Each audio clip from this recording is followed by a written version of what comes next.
La montagne, ça vous gagne. Le slogan est bien connu, pourvu qu'il soit vrai pour l'équipe.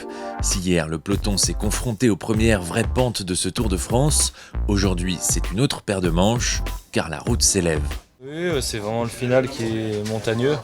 C'est pas encore la grosse étape de montagne, mais le col de Rome et la Colombière, ça va faire très mal. On est un peu revanchard sur l'étape par rapport à l'étape d'hier. On a raté l'échappée, donc on aimerait bien que ça se reproduise pas. On va tout donner pour être devant sur un terrain qui est plus difficile. Donc là, ça va être la jambe qui va parler.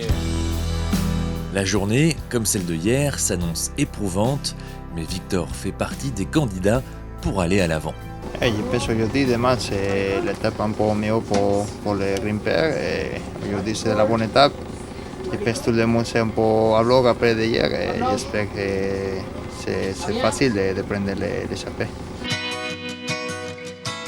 Malgré la pluie, sur le paddock, les fans sont nombreux aujourd'hui. Beaucoup sont venus supporter Fabien Doubet.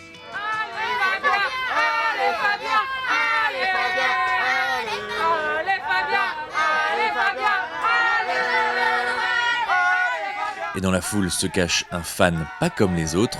Geoffrey Soupe est venu en voisin supporter ses coéquipiers. Ouais, clairement, l'envie est vraiment forte. Et puis l'envie de retrouver aussi la festivité du Tour, le village départ, tout ça, ce qu'on n'a pas eu l'année dernière avec le Covid. Et l'envie de voir aussi les copains, parce qu'à la télé, c'est vraiment cool.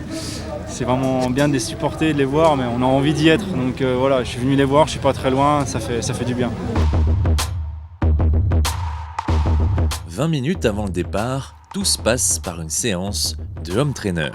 Aujourd'hui on a un départ en bosse, donc c'est pas forcément répertorié sur le profil, mais en étant originaire d'ici, je sais que c'est quand même une belle petite bosse qui va faire mal aux jambes.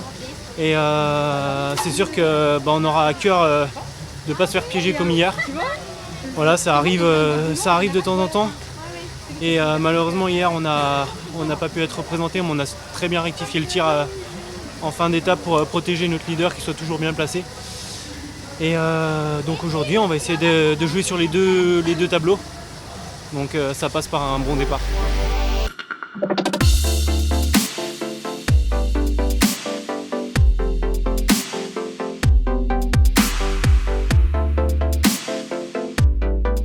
Une course un peu folle, cette étape décousue entrera dans les annales.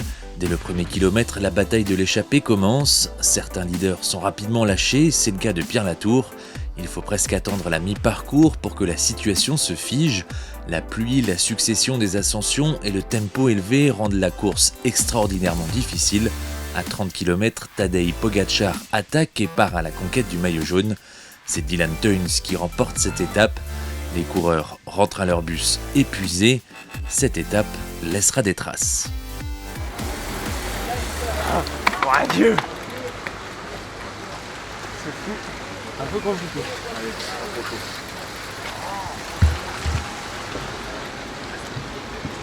Magnifique et il a encore tellement de choses à nous offrir. Ouais, c'était violent, ouais. Un coureur comme Tadej Pogačar, on n'a pas envie d'avoir de la sympathie. Heureusement, j'avais Anto et Christian avec moi, parce que c'était long quand même. On l'a vu en pleine défaillance.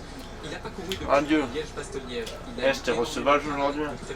Il a passé son Là, dans ce groupe, il y a Roglic, Geraint Thomas, Valverde. malheureusement,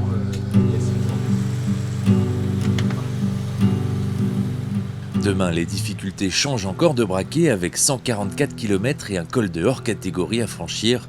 L'arrivée à Tignes, à plus de 2000 mètres, sera synonyme de récupération pour une journée de repos bien méritée.